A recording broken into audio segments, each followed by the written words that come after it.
Hello AS, welcome to your formal assessment mark scheme that we will go through. So this is your first formal assessment where I'll look very closely.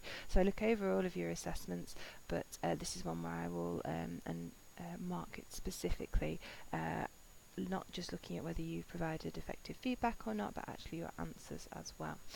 Right, so please make sure that you filled in all the forms at the front. That means absolutely everything, the tick of the cross boxes, putting in your targets, otherwise this whole activity is wasted.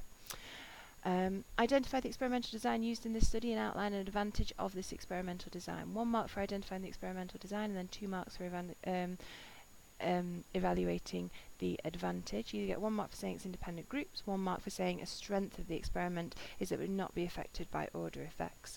You need to contextualise it, so I've underlined it here, otherwise participants would recall all of their previous ideas and then add them in the second condition, so they don't experience order effects, and then you're explaining what would happen otherwise, and then you want to explain that this is a strength, it reduces extraneous variables, increases confidence in cause and effect, and therefore internal validity. So a strength is 1 mark. This is a strength because, go through, underline it. Can you underline the exact words from the stimulus? So not the phrase in this study, that doesn't tell me anything. However, exact words from the particular stimulus here. Participants will recall previous ideas and add them in the second condition. So previous ideas is what tells me that it is that study.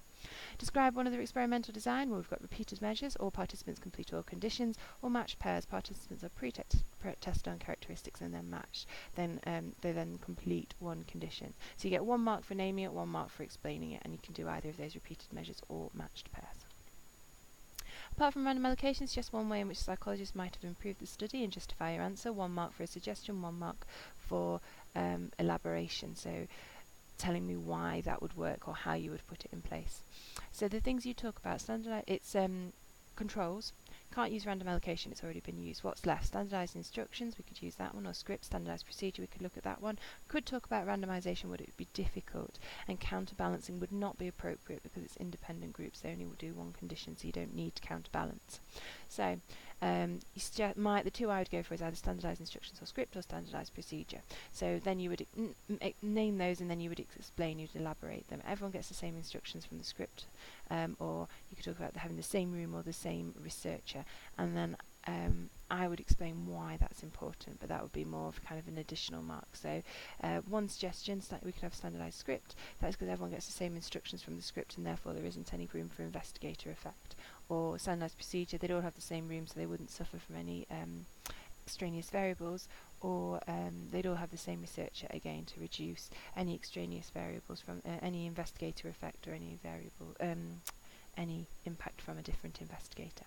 Right, suitable hypothesis, as always, you know this by now, it's direct. You could have directional, non-directional, or null. I don't mind which it is. So you'd either say there's a difference between, which is non-directional. You would say that working alone will generate more ideas than working in a group, which is directional, or null. There will be no difference between. But as long as you do one of those, that's fine. Say the IV, if you must say the word alone or in a group, and then the DV, the number of ideas. I really hope you've got that by now, because I'm sure we're both fed up of listening to me talk about it. The answer for that one is 3. Calculate the number of participants in each group. Name a measure of dispersion the psychologist could use. Range or standard deviation, 1 mark for either one of those. So if you said range, 1 mark, or if you said standard deviation, 1 mark. Psychologists use measures of standard deviation. Use the measure of dispersion you have named in your answer. State how the results for each condition would differ. You get 1 mark for either one of these sentences, so you might have explained it in a slightly different order. So 1 mark for stating the statistic calculated, so either range or standard deviation, would be greater in condition A than in condition B. Or you would say that range or standard deviation is less in condition B than in condition A. So they're saying exactly the same things, they've just worded them either greater or smaller, less than. So you get 1 mark for either of those. And then explain how the psychologist could have used random allocation to assign the 15 participants in condition B into the 5 groups. So you get 1 mark for saying all the participants were allocated with a number from 1 to 15. The 15 numbers are put in a hat, or you could talk about all names were put into a hat, and you'd pull them out. You would assign the first 3 numbers to one group, and then you would pull out another 3 numbers and assign them to the other group, and continue for all 4 groups. If you say you'd put all of the names or numbers in a hat and you draw the names and numbers out, then you don't get any marks. You must tell me how they are put into each group. Well, the first 3 numbers go into one group, or the first 5 numbers, number 1 goes into one group, number 2 goes into another, the second number goes into number 2, and so on and so on. You can, until there are 3 people in every group. Okay, but you must make that clear. Using the information given in the table above, explain how the psychologist could further analyse the data using percentages. So for each condition, the overall number of ideas generated should be divided by 185 and then multiplied by 100. If you've made reference to any of that, then you get the marks. So overall number of ideas divided by the total of 185, and then they should be multiplied to give the percentage. If you made any reference to anything roughly like that, then you get the marks. You don't even need to contextualise, nice and easy. I think I've picked some nice ones here. I haven't been too harsh. At the end of the study, psychologists debriefed. Write a debrief. You've already written a debrief, so hopefully you all paid really close attention to the feedback that you gave yourself for the homework.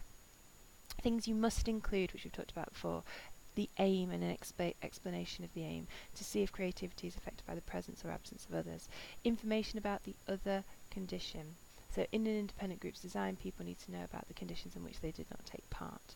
There is also ethical issues, so the content itself is shifted slightly. The aim is still vital. You must also tell them about the other condition, and then other things you'd need to include. Specific ethical issues, so if you make reference to right to withdraw, informed consent, checking welfare, checking if they feel okay, and then you can also have put down, it's not on here, but you can also say you thank the participants, you asked if there are any questions. So I'd allow any of those things. But the key things you must mention are the aim, information about the other condition, so 1 mark for the aim, 1 mark for information about the other condition, 1 mark for some kind of ethical issue, and then an additional mark for thanking the participants, asking if there's any questions, or if you feel you've elaborated any of those enough for the 4th mark. I know that one's a bit more vague, but I'd like you to really have a go and see if you can mark it, see if you can work out what you think your mark would be for that one.